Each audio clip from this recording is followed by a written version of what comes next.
जैसा कि आप सभी को पता है कि आप लोग का जो है कल जो है साइंस का एग्ज़ाम होने वाला है, जिसके लिए आपको ये वीडियो दिया जा रहा है और इसको पढ़िए और अपने एग्ज़ाम में अच्छा कीजिए। ठीक है, अच्छा करना है तो इस वीडियो को देखें और एग्ज़ाम में अच्छा करके आएँ, क्योंकि ये साइंस का जो है एग्ज़ाम होने वाला है।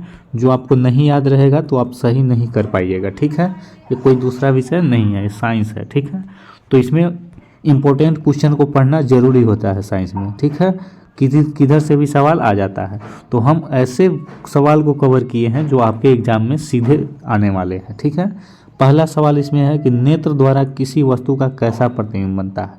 तो आपने पढ़ा होगा कि नेत्र द्वारा भी किसी भी वस्तु का प्रतिबिंब है वो वास्तविक और उल्टा बनता है। ठीक है, वास्तविक उल्टा और वस्तु से छोटा बनता है। तो इसका जो राइट आंसर है वो वास्तविक उल्टा और छोटा हो जाएगा।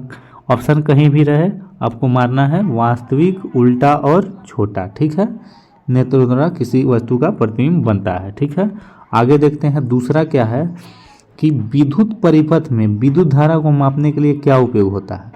तो विद्युत धारा को मापने कौन चीज़ से मापते हैं, तो आपको पता होना चाहिए कि आममीटर से जो है वो विद्युत धारा को मापा जाता है। ठीक है, और इसका सही मात्रक एम्पियर होता है। विद्युत धारा का सही मात्रक पूछेगा एग्जाम में तो क्या मारना है, एम्पियर। और विद्युत धारा को मापने के लिए किसका उपयोग होता है, तो आममीटर। ठीक है, याद रखिएगा, फेमस सवाल है आपके एग्जाम्स के लिए। ठीक है, तीसरा सवाल है कि निम्नलिखित में कौन विद्युत शक्ति को निरूपित नहीं करता है, नहीं पूछा है, ये चीज़ को भी ध्यान देना चाहिए। तो विद्युत शक्ति जो होता है ये तीनों हो जाएगा, लेकिन IR² विद्युत शक्ति को निरूपित नहीं करता है। ठीक है, तो राइट आंसर क्या हो जाएगा आपका डी। आगे है चौथा नंबर कि निम्न में से किसी वस्तु का वास्तविक प्रतिबिंब कौन बना सकता है।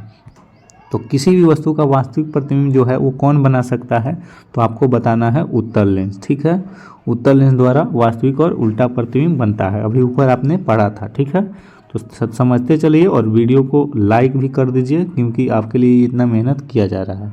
आपको सीधे इसका फ़ायदा एग्जाम में मिलने वाला है, इसलिए आँख बिना सोचे समझे इसको अच्छे से समझ लीजिए, पढ़ लीजिए। विद्युत किसी बिंदु वस्तु से निकलकर जो है किसी बिंदु या वस्तु से निकलकर किरणें किसी लेंस से अपवर्तित होकर जिस बिंदु पर मिलती है उसे क्या कहते हैं। तो ऐसे सवाल होते हैं जो इधर उधर आपको घुमाते हैं, लेकिन इसका आंसर मानना है प्रतिबिंब की बिंदु होती है। ठीक है, जहाँ मिलती है। आगे क्या है आपका कि फोटोग्राफी में किसका उपयोग होता है। तो फोटोग्राफी हो चाहे आँख हो ये सब, चाहे दूरबीन हो, इसमें जो है कि क्या उपयोग होता है, तो कैमरा में आपने पढ़ा होगा उत्तल लेंस का उपयोग होता है। तो हमें क्या मारना है, इसका राइट आंसर उत्तल लेंस। ठीक है, फोटोग्राफी कैमरा में किसका उपयोग होता है, तो उत्तल लेंस। किसी शब्द को उसमें पाए गए छोटे छोटे अक्षरों को पढ़ने के लिए आप क्या पसंद करेंगे। तो छोटे छोटे अक्षरों को जो पढ़ने के लिए उपयोग होता है वो 5 सेमी फोकस दूरी वाला अवतल लेंस, उत्तल लेंस नहीं होगा, ये गलती बोला गया है। ठीक है, अवतल लेंस मारिएगा। ठीक है, 8 नंबर। उसके बाद आते हैं 9 नंबर को देखते हैं, ये सभी इम्पोर्टेंट है, इसको पूरा देखिए और एग्ज़ाम में अच्छा करना है तो इसको ज़रूर देखिए। ठीक है, आगे देखते हैं, आगे क्या है, आगे है कि वोल्ट बराबर होता है, यानी कि 1 वोल्ट किसके बराबर होता है। तो आपको बताना है कि 1 वोल्ट जो होता है 1 जूल बटा 1 कूलम के बराबर होता है। ठीक है, 1 वोल्ट कितने के बराबर होता है, तो 1 जूल बटा 1 कूलम के बराबर 1 वोल्ट होता है। विद्युत आवेश के प्रवाह के दर को क्या कहते हैं। तो आवेश के प्रवाह के दर को जो है हम लोग कहेंगे, क्या कहेंगे, विद्युत धारा। ठीक है, विद्युत धारा कहेंगे। आगे देखते हैं 11 नंबर, निम्नलिखित में कौन सा कथन सत्य है। सत्य आपको बताना है, तो ये जो है 1 जूल बराबर कूलम गुने वोल्ट होता है। ठीक है, जूल बराबर कूलम गुने वोल्ट होता है, ये सही है। उसके बाद 12 नंबर है कि बॉन्ड CHO अभिक्रिया मूलक समूह को क्या कहते हैं। तो जब CHO रहता है उसको हम कहते हैं एल्डिहाइडिक ग्रुप। ठीक है, किसको कहते हैं, बॉन्ड CHO को एल्डिहाइड बोलते हैं। ठीक है, ये याद रखना है, कंफर्म ये सब एग्जाम में आते हैं और ये कितना बार पूछा गया है, कब, बहुत सारे एग्जाम में जो है पूछे गए हैं। एथेनॉल को जो है सांद्र H2SO4 के साथ गर्म करने पर कौन सी गैस बनती है। तो एथेनॉल H2SO4 जो है सल्फ्यूरिक अम्ल, उसको जब गर्म करते हैं तो कौन सा अम्ल बनता है, कौन सा गैस निकलती है, तो C2H2 गैस जो है वो निकलती है। ठीक है, 13 नंबर आपको याद रखना है, हमेशा की तरह 50 नहीं रंगना है, इसमें 40 ही रंगना है। ठीक है, तो आपको 80 में 40 कौन कौन रंगना है, जो आपको अच्छा से आता है उसी को रंगना है। 14 नंबर है कि जिंक ब्लेड जो है निम्नलिखित में से किस धातु का अयस्क है। तो जिंक ब्लेड जो है वो आपका राइट आंसर हो जाएगा, जिंक का अयस्क होता है। किसका अयस्क होता है, तो जिंक का। राइट आंसर बी हो जाएगा। 15 नंबर है कि आवर्त सारणी में आवर्त के तत्वों में कौन सा समान गुण है। तो आपको बताना है, जो 15 का आंसर है वो आपको डी बता देना है। कक्षों की संख्या जो है, कक्षों की संख्या समान होती है, ठीक है। तो आगे देखते हैं 15 नंबर के बाद 16 नंबर है कि अभिक्रिया जो ये दिया हुआ है किस प्रकार की अभिक्रिया है। तो देखिए ये अलग अलग दो पदार्थ हैं और एक साथ मिल रहे हैं, तो कैसी अभिक्रिया हो जाएंगे। तो आपने पढ़ा होगा कि जब दो से एक बनते हैं तो इसको संयोजन अभिक्रिया कहते हैं। तो राइट आंसर क्या हो जाएगा, बी। उसके बाद देखिए इंपॉर्टेंट है, बहुत ही इंपॉर्टेंट है, जल में घुलनशील भस्म क्या कहलाते हैं। तो जल में जो घुलनशील भस्म होते हैं उसे हम क्षार कहते हैं, ठीक है। भस्म का नाम क्या है, क्षार। उसके बाद है कि सोडा एस का रासायनिक सूत्र। तो सोडा एस का जो रासायनिक सूत्र होता है वो आपका Na2CO3 होता है। सोडा एस का रासायनिक सूत्र Na2CO3 होता है।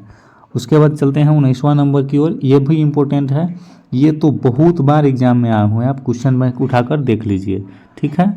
अगर वीडियो को अभी तक लाइक नहीं किया है तो लाइक ज़रूर करें। लाइक करने से आपका कुछ नहीं जाता है, बल्कि मुझे मोटिवेशन मिलता है, इसलिए बोल रहे हैं कि लाइक कर देना ज़रूरी है, ठीक है। कौन विजातीय यौगिक है, तो हमें क्या बताना है। विजातीय यौगिक जो होता है वो प्लास्टर ऑफ पेरिस होता है। ये तीनों एक सेम है, लेकिन प्लास्टर ऑफ पेरिस जो है विजातीय है। आगे बढ़ते हैं, ऐसे सवाल को पढ़ कर जाइए, भी आई है एग्जाम में निश्चित 100% चांस है कि आएंगे ही आएंगे। उसके बाद 20वां नंबर, बेकिंग सोडा का रासायनिक सूत्र। तो बेकिंग सोडा जो होता है उसका रासायनिक सूत्र होता है NaHCO3, ठीक है। बेकिंग सोडा का रासायनिक सूत्र NaHCO3 होता है, ठीक है। राइट आंसर डी हो जाएगा। आगे देखते हैं, कौन संक्षारक अम्ल है। तो संक्षारक अम्ल जो है हम किसको कहते हैं, तो सल्फ्यूरिक अम्ल को कहते हैं, और जिसका सूत्र होता है H2SO4, ठीक है। सल्फ्यूरिक अम्ल का जो सूत्र होता है H2SO4 होता है, ठीक है। आगे बढ़ते हैं 22वां नंबर, मिल्क ऑफ मैग्नीशिया का पीएच मान। तो पढ़ा होगा तो सही होगा इसका 10.5, ठीक है। मिल्क ऑफ मैग्नीशिया का पीएच मान क्या होता है, 10.5 होता है। ऐसे ऐसे क्वेश्चन एग्जाम में आते हैं और आएगा भी, हमें 100% चांस है कि ऐसे सवाल आएगा। सल्फर के संयोजी सेल में इलेक्ट्रॉनों की संख्या क्या होती है। तो इसका जो राइट आंसर आपको मानना है डी नंबर 6 होती है, ठीक है।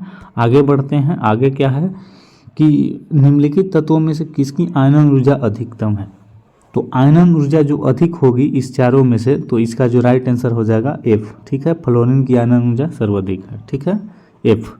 उसके बाद आगे देखते हैं, कौन सा जो है मात्रक बराबर होता है, वाट के बराबर कौन होता है। तो वाट के जो बराबर होगा इस चारों में से जो है आपका जूल बटे सेकेंड हो जाएगा वाट के बराबर, ठीक है। तो राइट आंसर ए हो जाएगा। 26 नंबर देखते हैं कि विद्युत हीटर के तार कुंडली बनी होती है, तार की कुंडली जो है विद्युत हीटर में किस चीज़ का उपयोग होता है। तो ये फेमस क्वेश्चन है जो आपको एग्जाम में आने का 100% संभावना है। तो विद्युत हीटर जो है वो नाइक्रोम की बनी होती है। किसकी बनी होती है, विद्युत हीटर की जो कुंडली होती है अंदर वो नाइक्रोम की बनी होती है। 100% आने का चांस है, पढ़ के जाइएगा, ठीक है। किसी विद्युत परिपथ का वह गुण जो विद्युत ऊर्जा को ऊष्मा में बदलता है। तो विद्युत ऊर्जा के ऊष्मा में जो बदलने का गुण है वो हम प्रतिरोध के कारण ही होता है, ठीक है। ऊष्मा में बदलता है कौन, प्रतिरोध। उसके बाद है आगे देख लेते हैं 28वां नंबर की, एक विद्युत सेल द्वारा धारा प्राप्त करने से सिरों के बीच विभवांतर का मान क्या होगा। तो विद्युत सेल से जो धारा प्राप्त करेंगे उसके सिरों के बीच जो विभवांतर होगा वो राइट आंसर आपका बी हो जाएगा, विद्युत वाहक बल के कम होगा, ठीक है। चलिए आगे बढ़ते हैं, 29 नंबर देख लेते हैं अच्छे से कि क्या है। 29 नंबर पूछ रहा कि अनवीकरणीय ऊर्जा का स्रोत है। तो अनवीकरणीय वो होता है जो एक बार उपयोग करने के बाद समाप्त हो जाता है। तो इसमें जो है कोयला एक बार उपयोग करने के बाद समाप्त हो जाने वाला है। तो अनवीकरणीय ऊर्जा स्रोत जो है इसमें से क्या हो जाएगा, कोयला, ठीक है। ये समाप्त हो जाएगा एक बार जलने के बाद। तो आंसर ए हो जाएगा अनवीकरणीय। नवीकरणीय कहेगा तो पवन ऊर्जा, जल, सूर्य ये सब समाप्त नहीं होते हैं, इसलिए इसको नवीकरणीय माना जाएगा। अनवीकरणीय पूछेगा जो समाप्त होने जाने वाला है, ये दो चीज़ें ही होता है, कोयला और पेट्रोलियम। अगर अनवीकरणीय पूछेगा तो ये दोनों में से कोई भी ऑप्शन रहेगा, उसी को आपको एग्जाम में मारना है। ठीक है, आगे बढ़ते हैं। तरंग दैर्ध्य को व्यक्त किया जाता है, तो तरंग दैर्ध्य को जो नापा जाता है वो किससे नापा जाता है, तो मीटर से नापा जाता है। ठीक है, किसको, तरंग दैर्ध्य को किससे नापते हैं, मीटर से। ओके, आगे बढ़ते हैं। आगे क्या है कि किसी चालक तार में प्रवाहित विद्युत धारा में गतिशील कण क्या होता है, तो विद्युत धारा में जो है गतिशील कौन होते हैं, तो आपको इलेक्ट्रॉन जो है गतिशील होते हैं, चारों ओर घूमते रहते हैं। ठीक है, गतिशील होते हैं इलेक्ट्रॉन। 12 वोल्ट विभवांतर के दो कूलाम आवेश से जाने से कितना कार्य होगा, तो 12 वोल्ट में जो 2 कूलाम आवेश है वो जाएगा तो उसका दुगुना हो जाएगा, 12 दूना 24। ठीक है, राइट आंसर डी हो जाएगा।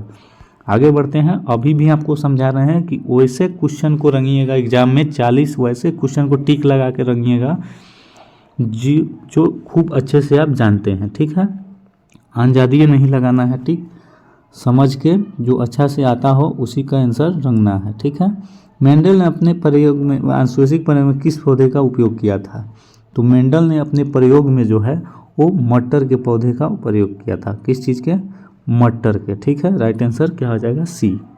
आगे बढ़ते हैं।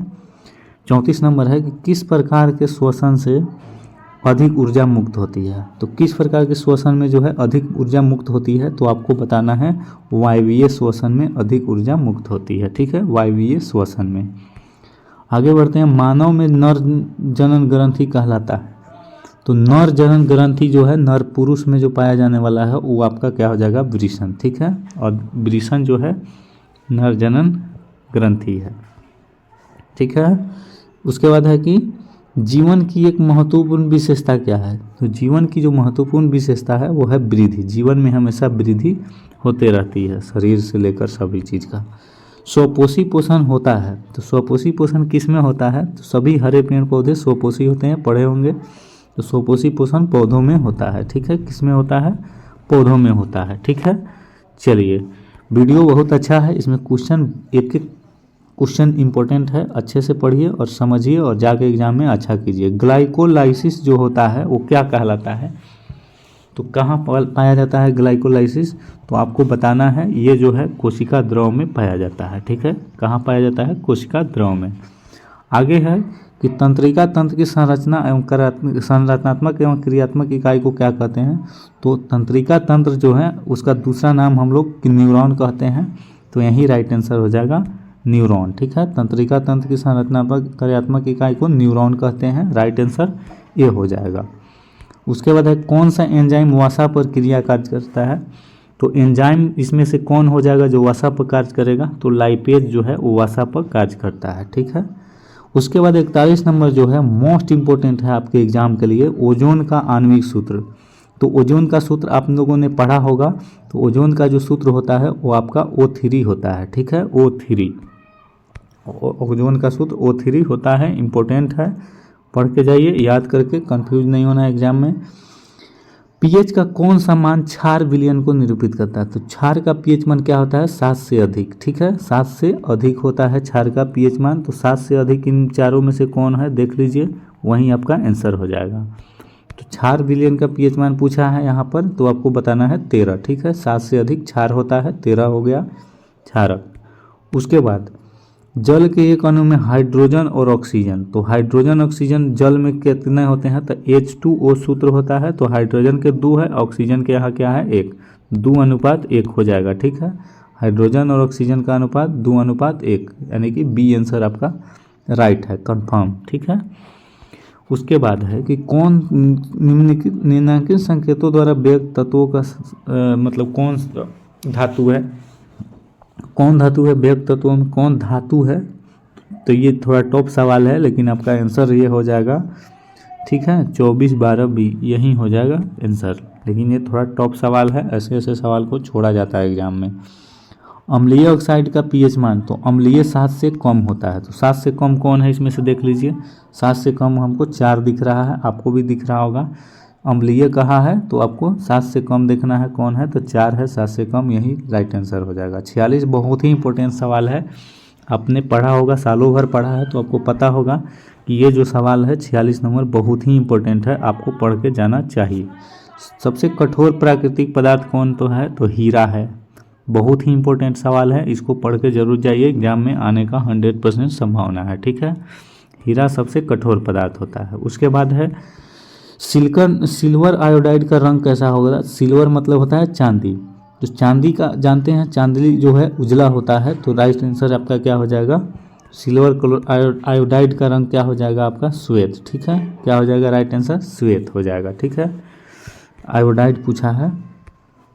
श्वसन किस प्रकार की रासायनिक अभिक्रिया है, तो श्वसन जो है आपको बताना है कैसी अभिक्रिया है, तो इसका राइट आंसर क्या हो जाएगा आपका, ऊष्माक्षेपी अभिक्रिया है श्वसन, ठीक है, ऊष्माक्षेपी अभिक्रिया।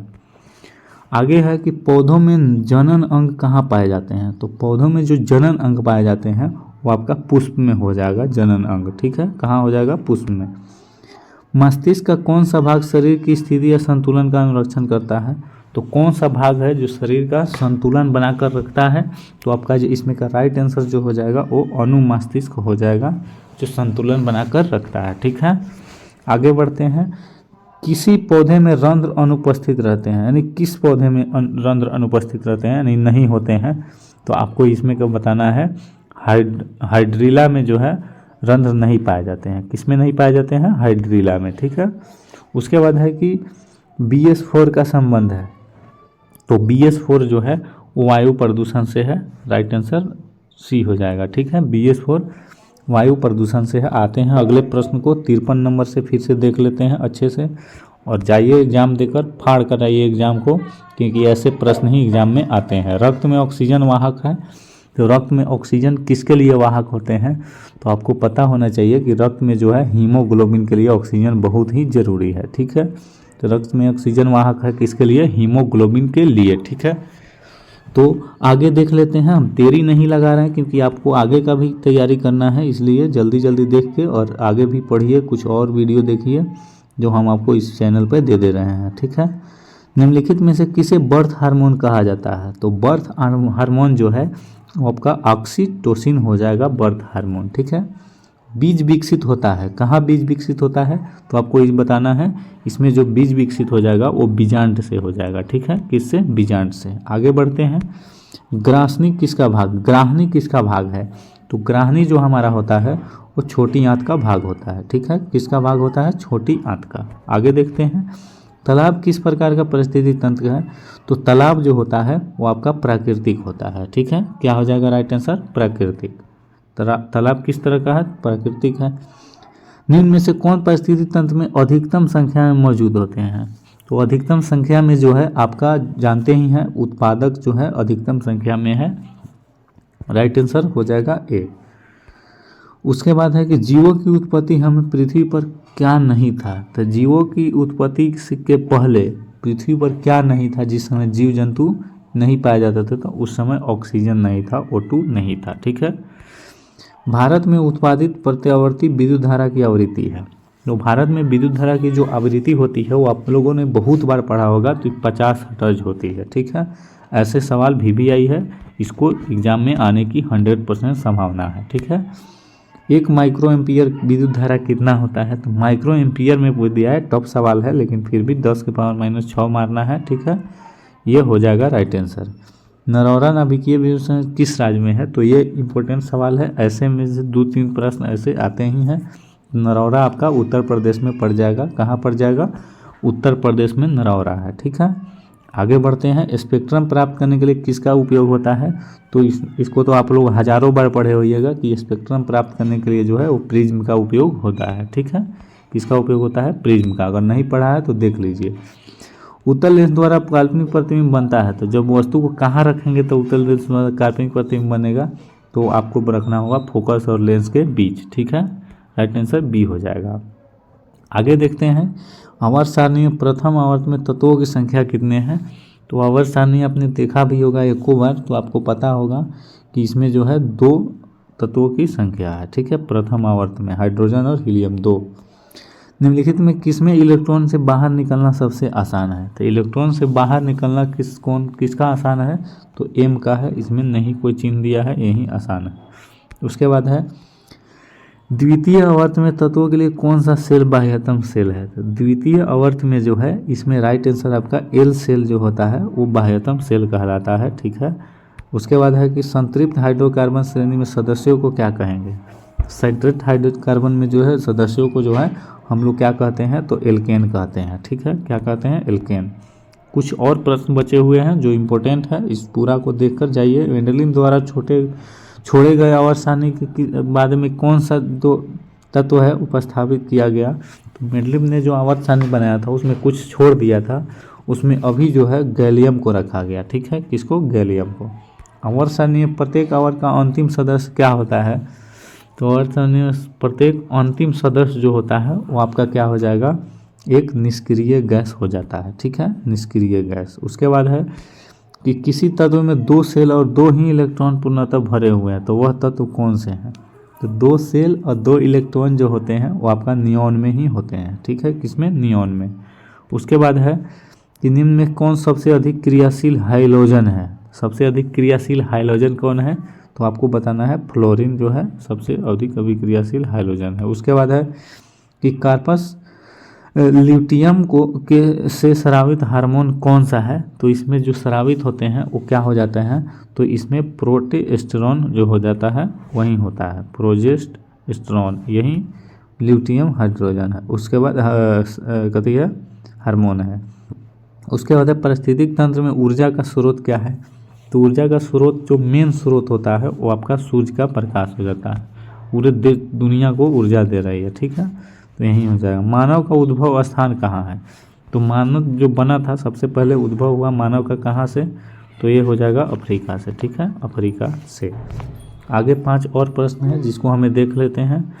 आगे 5 प्रश्न कौन कौन से हैं? तो उसके बाद है निम्नलिखित में कौन लैंगिक जनन संचारित रोग है? तो संचारित रोग जो है वो आपको क्या बता देना है?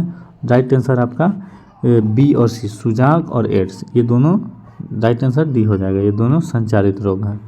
मानव गुर्दे का आकार होता है? तो मानव के जो गुर्दा होता है उसका आकार जो होता है वो सेम के बीज के आकार का होता है, VVI है, इसको पढ़ लीजिए, ठीक है। मानव गुर्दा सेम के बीज का आकार होता है। किशोरावस्था में होने वाला शारीरिक परिवर्तन का कारण क्या होता है? तो किशोरावस्था में जो परिवर्तन होता है वो क्या हो जाएगा? तो टेस्टोस्टेरोन के कारण भी होता है, ठीक है, और एंड्रोजन के कारण, यानी कि डी आंसर आपका राइट आंसर हो जाएगा, ठीक है। उसके बाद है 2 और देख लेते हैं। यौन परिपक्वता की अवधि को कहते हैं? तो यौन परिपक्वता की अवधि जो होती है वो आपका क्या हो जाती है? यौनारंभ कहलाती है, ठीक है। और लास्ट सवाल बहुत ही इंपॉर्टेंट आज के इस वीडियो का, ओजोन परत का ह्रास मुख्य किसके कारण होता है? तो ओजोन परत का जो ह्रास है वो आपको CFC के कारण हो रहे हैं, क्लोरोफ्लोरोकार्बन इसका पूरा नाम होता है। CFC का पूरा नाम भी पूछ देता है, क्लोरोफ्लोरोकार्बन आपको मारना है। तो ये रहा आपका 80 प्रश्न, इसमें से ज़रूर 40 प्रश्न आएंगे। आपके लिए एक और वीडियो डाला जाएगा, तब तक इस वीडियो को देखिए और समझिए। धन्यवाद।